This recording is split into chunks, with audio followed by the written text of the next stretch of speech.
pas du tout non plus envisagé, ni pompier, et qu'il y avait une seule bonne nouvelle, c'était que je ne serais pas apte pour l'armée. Mais par contre, ce qu'il m'a dit, ben, c'est toi, si tu veux vraiment t'en sortir dans la vie, il faut que tu fasses un travail de feignant. C'est rigolo, ça. C'est revenu. C'est revenu, donc je suis allé voir directement le conseiller d'orientation, alors en fait, pas quoi, parce que bon, dans ma famille, il n'y avait personne, je disais, enfin, je ne pas dit, non, mais qui était allé au lycée quand il avait son bac et tout ça, donc tout ça. Ah, je faisais du circuit court, aussi. En fonctionnement de... Et donc, la conseillère d'orientation, elle me dit, ben, effectivement, il faut aller aux études longtemps, hein, parce que pour trouver un truc chouette et un travail chouette, j'avais aucune idée de ce que je ferais. Parce que je pourrais faire d'autre qu'un truc dans la nature paysan. Et il me dit, vu que ça va bien à l'école, il faut aller au lycée. Au lycée en truc général, là, et puis tu verras bien, ça va venir. Alors je suis allé au lycée. Et puis j'ai fait la version longue. J'ai fait la version longue parce que j'ai été plaignant vraiment super long. J'ai fait le lycée, puis il m'a raconté l'université. Il dit l'université, c'est un endroit où normalement il ne faut pas payer.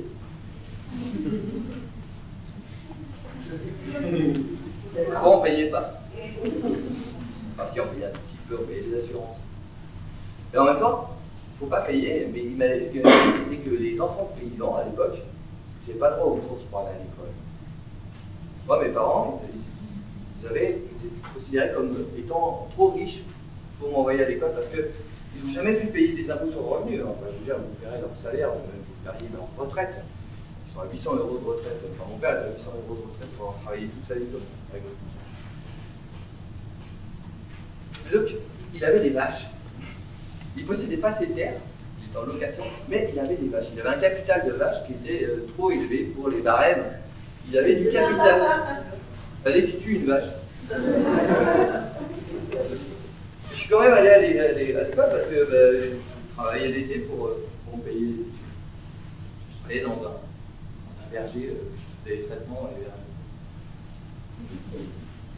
je connaissais aussi les organochlorés pour ça. Bref, je suis allé à l'université et j'en ai fait 11 ans. J'ai dit feignant. J'ai fait 11 ans d'université, alors je suis quand même parti en bio. Je suis pas parti, je me voyais mal en physique nucléaire quand je venais. Et donc j'ai étudié la biologie. 11 ans d'université et 7 ans de laboratoire de recherche. Et 7 ans de laboratoire de recherche, c'est là que j'ai compris. C'est là que j'ai compris dans le laboratoire de recherche que mon grand-père, il avait pris dans mon arrière-grand-père, il avait pris dans ses poumons, quoi. Les organochlorés, c'était quoi? C'était le sulfure de 2,2-dichlorodiéthyle. C'est ça le gaz moutarde. C'est ça le truc qui est irritant pour la santé, enfin pour la muqueuse, c'est ça qui a été utilisé comme insecticide et c'est là que j'ai compris. J'avais jamais fait le lien. Et c'est aussi là que j'ai compris que les petits engrais blancs que mon père mettait dans les champs, bon, c'est vrai que je ne vous ai pas dit, mon père est né en 47, forcément il est né, il est arrivé lui, pile poil dans les lois pisaniques. Donc à l'école, on ne leur enseignait pas l'agriculture paysanne, hein, vous imaginez bien. On a commencé par ça, à leur enseigner à cette génération-là comment on faisait de l'agriculture avec du NPK, quoi, de l'azote, pas des sur un plan qu'on peut remporter, ou toutes les molécules en I, les biocides, les insecticides contre les insectes, les herbicides, les fongicides, les bactéricides, j'en oublie. Ouais, on peut mettre sous le pesticide, parce qu'il y a des trucs pour tuer les limaces, il y a des trucs pour tuer tout ça. Que des biocides. Mon père, il a commencé comme ça. C'est là que j'ai compris donc, que les petits grains blancs qu'il mettait, c'était finalement, l'ammonitrate, ça servait à fabriquer des bombes. c'est un explosif. On l'a vu à ZF, j'étais pas loin quand ça a explosé. On a vu que c'était un explosif, ces engrais.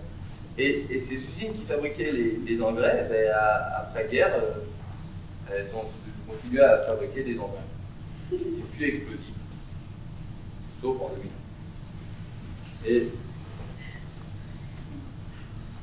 donc mon père, j'ai compris comment ça se passait son agriculture. Alors ce qui est assez drôle, c'est que lui, dans les années 90, il a fait le chemin totalement inverse. Moi, j'étais dans les années 90, j'étais étudiant, donc j'étais au laboratoire. Bon, le rhumatologue s'était planté, hein, j'étais apte à l'armée. Et en plus, comme j'étais étudiant en biologie, il m'avait proposé des testeurs d'urine aux 3 jours. J'étais en maîtrise de physiologie à ce moment-là. Et donc j'ai déserté, quoi. Enfin, je veux dire, j'étais insoumis, je suis parti au Canada, j'ai étudié là-bas. Donc je ne pouvais pas revenir ici. J'ai pas vu cette évolution que mon père a eu dans sa ferme. J'ai pas vu ce changement qu'il y a eu dans sa tête. Donc il a eu un problème de dos. À force de faire du travail physique et du tracteur, et donc il n'a pas pu faire tous ces traitements, tous ces passages de tracteur dans ses céréales. Je dis, bah tant pis, je ne vais pas embêter mes voisins, tout ça. Donc il n'a pas fait. Et la récolte n'a pas été si mal, d'après ce qu'il me dit. Après coup, d'après ce qu'il nous disait après coup. Et que, il s'est rendu compte qu'au lieu de faire 80 quintaux hectares, un quintal c'est 100 kilos. Au lieu de faire donc, 8 tonnes de rendement hectare en céréales, il en fera peut-être 5 tonnes, 5 tonnes et demie. Mais que cet écart de 2 tonnes ou de 2 tonnes et demie par hectare, eh ben, de toute façon, ça ne payait pas le traitement et les engrais et le passage du tracteur, enfin le pétrole pour mettre dans le tracteur et tout ça. Et que bah, c'était quand même toujours ça de moins de travail. Donc c'est juste par bon sens. C'est juste par bon sens qu'il s'est dit, je peux diminuer ma quantité de travail, je protège mon dos, et j'ai plus à mettre tous ces pesticides. Enfin, c'est rigolo, j'ai pas vu cette démarche, je n'ai que quand il me le raconte. Mais c'est comme ça qu'il est redevenu paysan à la fin de sa carrière, à la fin de juste avant sa retraite, enfin dans les 10 dernières années, quoi. Et moi, dans ce moment-là, quand j'étais au Canada, je travaillais sur l'inflammation et la douleur. J'imagine que c'est parce que j'ai mal au dos depuis tout le temps. Je pense que c'est lié. Je travaillais sur des animaux. Je travaillais avec des animaux vivants et éveillés. Donc l'idée, comme c'était d'étudier la douleur et l'inflammation. Non, je t'en fais pas mal à ce moment-là. Non, bah non, sinon j'aurais rien pu apprendre, en fait. On aurait rien pu. Mais l'idée, c'était qu'il soit en parfaite santé. Sinon. Donc je faisais des chirurgies sur ces animaux qui me permettaient d'obtenir des paramètres cardiaques et tout ça. Bah, bref, je les laissais récupérer pendant très longtemps. Et quand je voyais qu'ils étaient en bonne santé, je pouvais regarder, faire des tests de. Quand on parle de douleur, c'est de sensibilité à la douleur, c'est-à-dire de perception de la douleur que vous pouvez avoir sur la peau de l'animal. C'est sur ça que je travaille. Donc pour faire ça, j'utilisais énormément de molécules chimiques qui permettaient d'activer ou de bloquer tel neurone dans le cerveau ou dans la patte, d'anesthésiant, pour essayer de caractériser ce que je faisais, parce que ce que je voulais obtenir sur les circuits de la douleur. Et dans ces molécules chimiques, il y en a différentes sortes. Il y a celles qui sont déjà des médicaments. Donc on peut prendre des médicaments et les utiliser tels quels, ils ont été caractérisés. Il y a celles qui vont devenir des médicaments, donc qui sont en développement, alors qui ont été essayés sur des organes isolés, enfin des cellules, quoi, et qui ont été ensuite testés sur des animaux, qui ont été ensuite testés chez l'humain, des humains volontaires, et ensuite qui sont donnés à des gens malades, et ensuite ils peuvent, si on voit qu'ils ont un bénéfice risque intéressant, passer dans le clinique. Et en 1998, j'ai eu un aperçu de comment on pouvait vérifier l'innocuité ou pas d'un produit.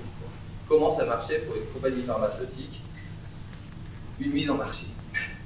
C'était malgré moi, parce que ce qui s'est passé, c'est que j'ai eu une molécule qui avait déjà passé le cap phase animale, donc c'est plutôt rassurant quand on travaille comme ça, on peut travailler en confiance. J'ai fait mes expériences et même en partant de doses infinitésimales, j'ai une grosse partie de mes animaux qui sont morts. Donc c'était énormément de temps de travail et c'était énormément de souffrance de par ces animaux que je maintenais le mieux possible, vu que je travaillais sur la douleur, etc. Et là, ils sont morts de convulsions pour la plupart. Et j'ai contacté le chercheur avec qui je travaillais, comme on faisait d'habitude quand j'étais en relation avec une dizaine de compagnies pharmaceutiques. Je disais, c'est de la recherche fondamentale, hein. Je ne testais pas les médicaments, c'était un outil de travail. Donc il me renvoie ce qu'il faut pour recommencer, tout ça. Je caractérise pendant 6 mois cette molécule, sur des organes isolés, Et au bout de 6 mois, j'ai l'article qui est prêt, donc je l'amène à mon directeur de recherche et je lui demande si on peut publier ça, donc on envoie à la compagnie. Et la compagnie, 2 jours après, elle refuse. Effectivement, elle a le droit intellectuel sur cette molécule et elle a totalement le droit de refuser. Alors maintenant, ça ne va pas vous surprendre, hein. On a eu ce scandale Mediator, mais là, on était en 98. Donc mon directeur, j'ai eu beau lui dire, mais vas-y, on essaye de publier quand même, parce que là, c'est un truc qui veut leur faire un anti-migraineux. C'était ça le but, quoi, du développement de cette molécule. Et mon directeur, il me dit, mais c'est vraiment super égoïste, si on publie, moi j'ai plus de fonds, et là, les 9 étudiants qui sont dans le labo avec toi, ils n'auront plus de fonds non plus, et donc, voilà, on ne peut pas faire ça. Ce qui n'était pas faux, ils tuaient son labo. Et donc je suis allé voir le recteur de l'université qui lui me dit, mais vous êtes qui? Enfin, pour avoir l'idée de publier un truc, non, c'est pas toi qui décide, en fait, c'est la compagnie, mais alors pour me rassurer, il m'a dit, mais c'est pas grave, tu n'es pas responsable. Voilà. Ça s'est arrêté là. Donc, forcément, je ne pouvais avoir aucun soutien. Alors, la situation qui se posait, c'était est-ce que j'étais capable de continuer à faire mon doctorat, de terminer cette thèse, et d'assumer une partie de cette responsabilité, parce que moi je me sentais responsable que ça ne puisse pas être dit, ou au moins signalé. Parce que la compagnie, ce qu'elle argumentait, c'était qu'elle avait développé cette molécule, ça lui avait coûté cher, qu'elle arrivait en phase humaine, qu'elle avait passé toutes les phases animales, qu'il n'y avait aucune raison d'empêcher une commercialisation de cette molécule. Elle voyait le retour sur investissement. Et donc j'ai décidé de continuer à être feignant. Je suis resté jusqu'à la fin du doctorat. J'ai continué à faire mon travail de recherche passionné. J'adorais ça, c'était passionnant. Pouvoir aller où on a envie de construire les démarches intellectuelles pour d'émettre les hypothèses, de les casser, enfin, c'est de comprendre cette voie de la douleur. J'ai rédigé ma thèse, j'ai constitué mon jury et le 1er mai 2001, j'ai démissionné. J'ai pas soutenu. Je refusais d'être docteur. En fait. Finalement, j'étais jusqu'au bout de la fainéantise sans assumer. Sans assumer d'être docteur. Ça servait à rien de toute façon. J'ai vu comment ça se passait, le milieu de la recherche, que même un chercheur, surtout un chercheur, ne pourrait pas dire ce qu'il avait vraiment envie. Donc j'ai démissionné, puis je suis resté pendant 2 mois. J'ai démissionné, mais une lettre de 15 pages de démission, où ma démission était dans une note de bas de page. Parce que l'idée, c'était pas de faire une démission, c'était obligatoire. Légalement, on était obligé de signaler à l'université qu'on arrêtait le programme. Et donc il fallait que ce soit écrit sur un bout de papier, mais en fait, il y avait 15 pages d'histoire des sciences. Parce que c'était ma passion à côté du travail de laboratoire. On ne nous enseigne aucune histoire des sciences, je pense que ça n'a pas changé. En 11 ans d'université, j'ai eu 0 heure d'histoire des sciences. Et donc, tout ce qu'on pouvait apprendre sur l'histoire des sciences, bah, c'était à côté. C'est comme ça que j'ai appris que dans les années 20 à 30, il y avait plein de familles, enfin de familles plutôt aisées, qui avaient des petites barres de radium chez elles pour enlever les bas de doigts. C'est génial. Il y avait des crèmes au radium, parce que ça adoucissait la peau. Et tout ça, ça fait partie d'un cursus de savoir scientifique qui devrait être transmis, en fait. Ça peut nous mettre un peu de doute sur les nouvelles inventions, sur les nouveaux progrès.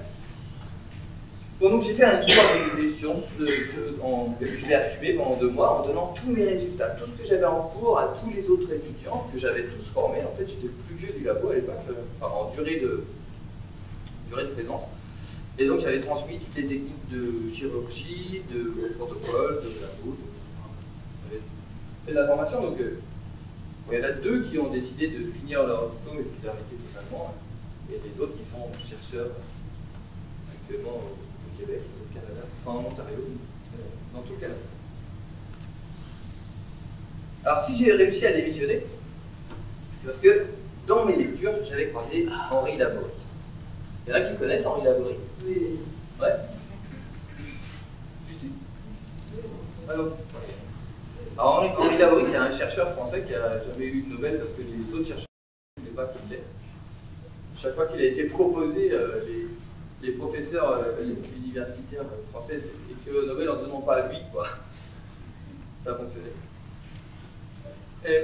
C'est l'inventeur du premier neuroleptique, la chlorpromazine. C'est ce qui a permis d'enlever les camisoles physiques des gens. C'est effectivement une camisole chimique, mais bon, au moins, les personnes qui ne pouvaient pas vivre sans être attachées, sinon elles se mutilaient ou elles se... Oui, elles se blessaient gravement. Cette molécule leur a permis d'avoir une vie un petit peu meilleure. Enfin bref, c'est un monsieur qui a inventé dans énormément de domaines. Il a travaillé avec plutôt sur le bord de la mer, sur les mélanges gazeux, pour les remonter, pour éviter les embolies. C'est lui qui a fait des mélanges. Et il a aussi mis en évidence l'inhibition de l'action. Sans cette histoire d'inhibition de l'action, je ne sais pas comment j'aurais fait avec cette histoire de docteur. L'inhibition de l'action, c'est quelque chose qui a été mis en film par Alain Resnais d'ailleurs. Ça s'appelle Mon oncle d'Amérique. On voit Henri Laborie, et c'est Alain Resnais qui a filmé. C'est avec Depardieu et...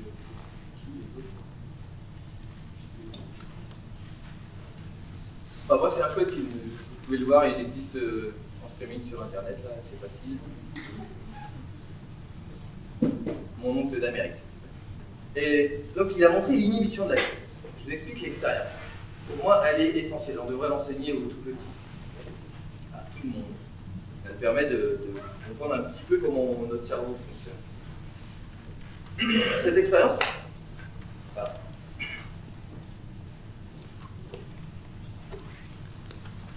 Cette expérience se fait avec des rats. Dans une cage, il y a qui est grillagé dans le fond, qui permet de passer des petites décharges électriques. Je précise, pas des décharges électriques qui sont... comme des décharges comme des clôtures à vache. Nous, on en touche régulièrement. C'est désagréable, mais c'est pas...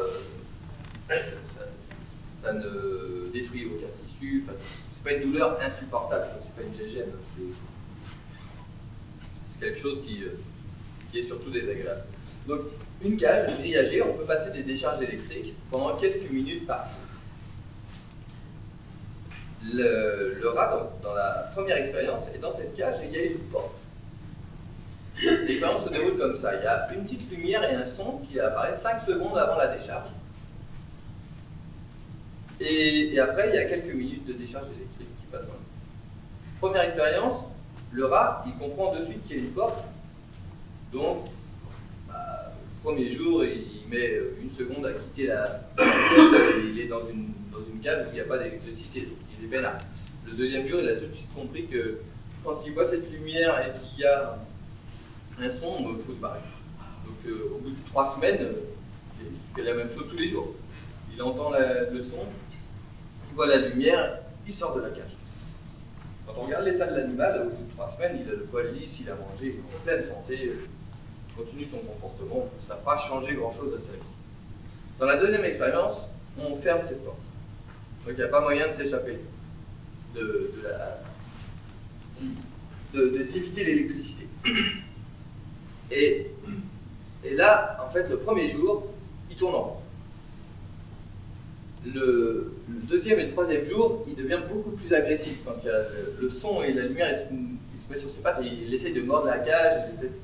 Et au bout de quelques jours, la plupart du temps c'est 3-4 jours, il entend ce son et il voit cette lumière et il se met en boule au milieu de sa cage.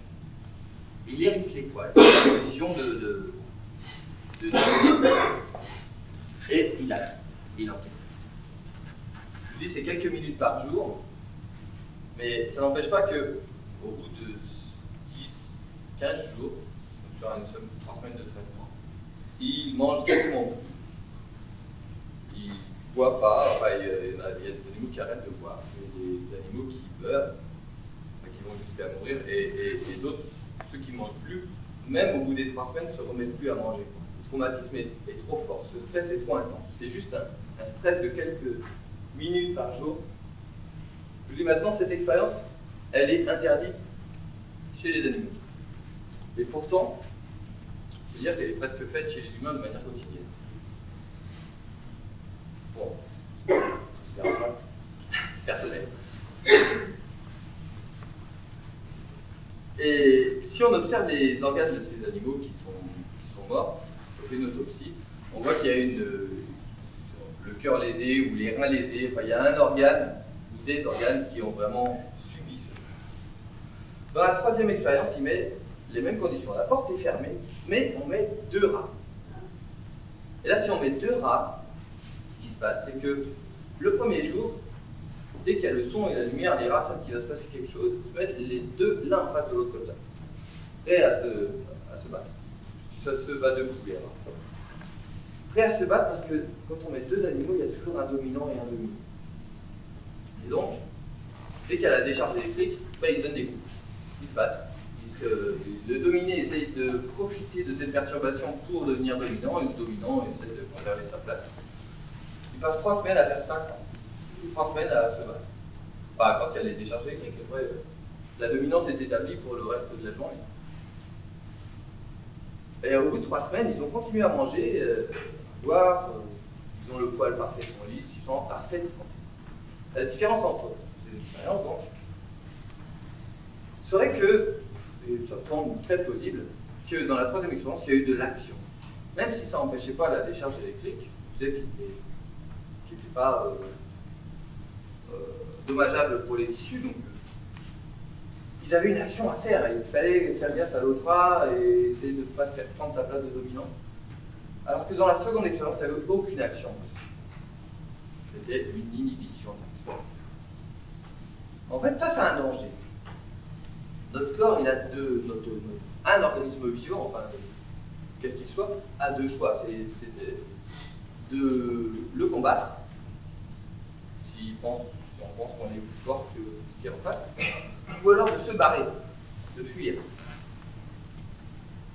Ces 2 choix-là, dans la nature, ils existent à peu près tout le temps. Et il existe un troisième qui est présent chez tous les mammifères, particulièrement chez nous.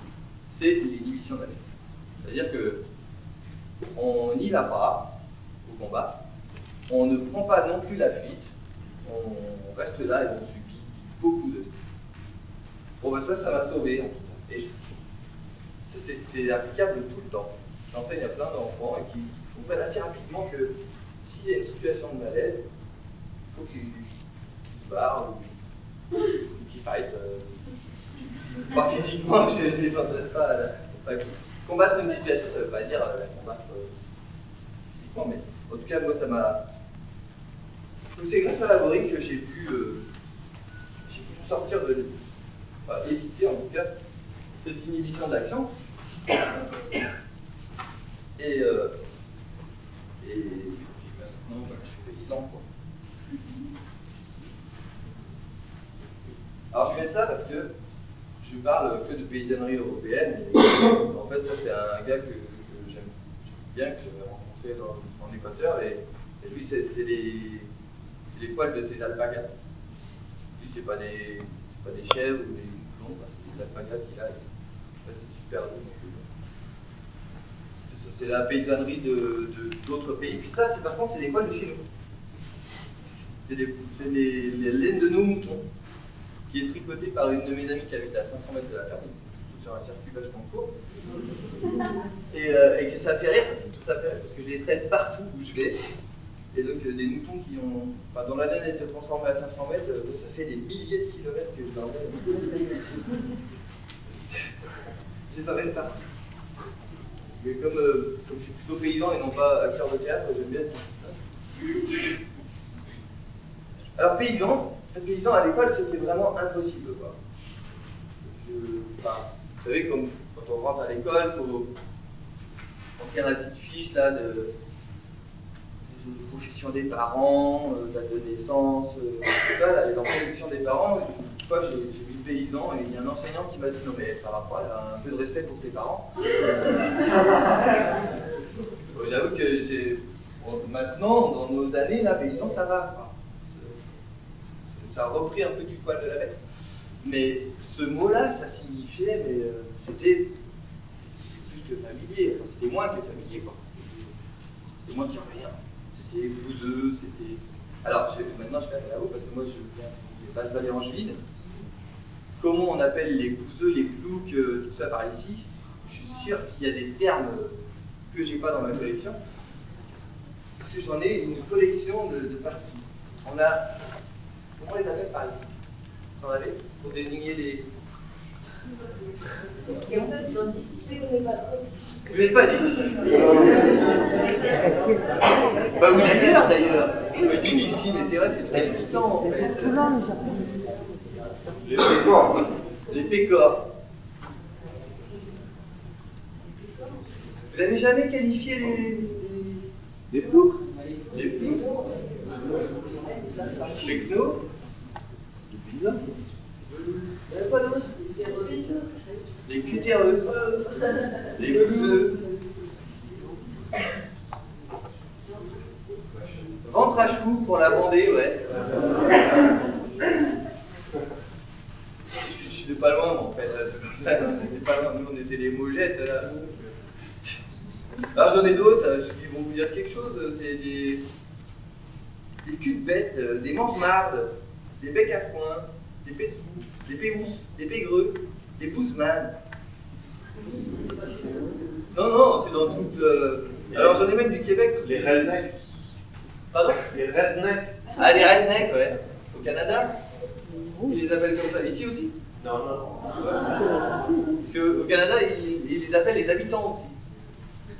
C'est rigolo. Enfin, c'est les Anglais qui appelaient les habitants... Enfin, vous savez qu'il y a un peu... les paysans étaient plutôt des francophones. Au Québec, les Anglais étaient plutôt des industriels et tout ça, donc c'était les habitants, quoi. Mais c'est rigolo parce que ce choix de mots, effectivement, c'est eux qui habitaient là. Normalement. Alors, dans mon coin, il y a les piquemottes. C'est plutôt mignon, celui-là. C'est un des rares qui est... Sinon, les cambroussards, et puis j'en ai un qui est particulier à part chez nous, que je n'ai pas trouvé nulle part, ça s'appelle le virebouze.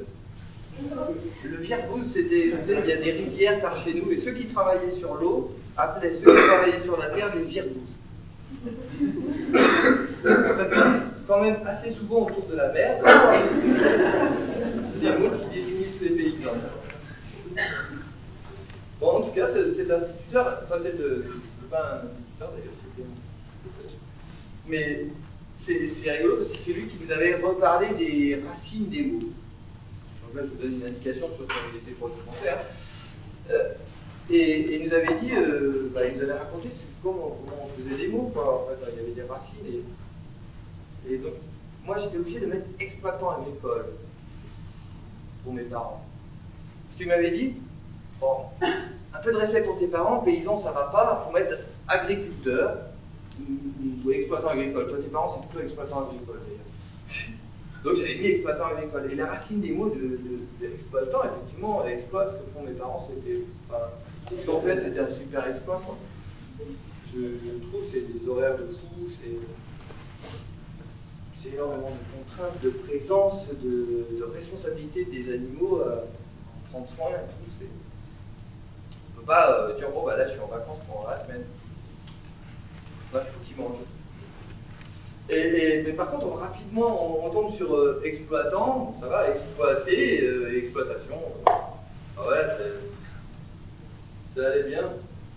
Donc cet instituteur, enfin cet enseignant plutôt, il avait raison, à l'époque on disait pas paysan, maintenant ça va un peu. Moi j'ai redécouvert que j'étais paysan en fait, mais il n'y a pas si longtemps. Il y a vraiment, il y a que 5 ans. 5 ans. Avant, j'ai fait d'autres trucs. Mais il y a 5 ans, j'ai décidé, j'ai passé beaucoup d'années au Québec, là j'y étais reparti pour vivre une expérience qui me trottait dans la tête, c'était de passer un hiver complet dans le bois, en y entrant avant la neige et en sortant quand elle est fondue.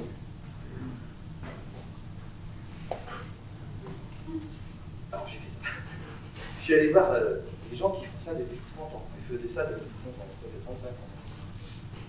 Et Guy et Hélène, donc, ils ont décidé il y a 30 ans de vivre comme ça. Ils ont tout quitté, ils ont acheté 50 hectares de forêt et depuis 30 ans, ils habitent dans cette forêt. Ils font la plupart de ce qu'ils mangent et ils construisent tout ce qui est sur leur terrain. C'est-à-dire qu'il y a 6 chalets. Il y en a un qui est au bord du lac, il y a les castors. Alors celui-là, ils n'ont pas mis de fenêtre parce qu'ils sont que au printemps. Et sinon, le castor, ça n'a pas d'intérêt, il n'est pas là. Il n'est pas très visible, on ne le voit pas tailler les bouleaux, tout ça. Donc ils en ont une autre, ceux qui passent le plus de temps maintenant, qui sont beaucoup plus âgés, ils sont passés les 60 ans. Ils en ont une autre donc, où ils passent plus de temps, qui est beaucoup plus élaborée, qui a 3 poils à bois, tout ça, qui a une salle de musique, par exemple. Et ces gens-là, ils m'ont prêté une cabane octogonale. J'ai passé 6 mois, donc je suis rentré en octobre, je suis sorti fin mars. J'ai passé 6 mois dans cette cabane octogonale que Guy avait fabriquée. Il est fabriqué avec sa scie à main. Il n'y a pas de tronçonneuse. Enfin, tout est petit à main. Il considère que c'est son seul travail à faire. Et pourquoi il avait fait octogonal? Parce que 2 mètres, il est tout petit. Il m'arrive là, et il en fait comme ça. Faut pas imaginer la bête canadienne. C'est un petit gars, quoi. C'est 50 kilos, et donc 2 mètres de bois, rond comme ça, en épinette noire, c'est le poids qu'il peut porter sur son épaule. C'est pour ça qu'il a fait un octogone de 2 mètres de côté.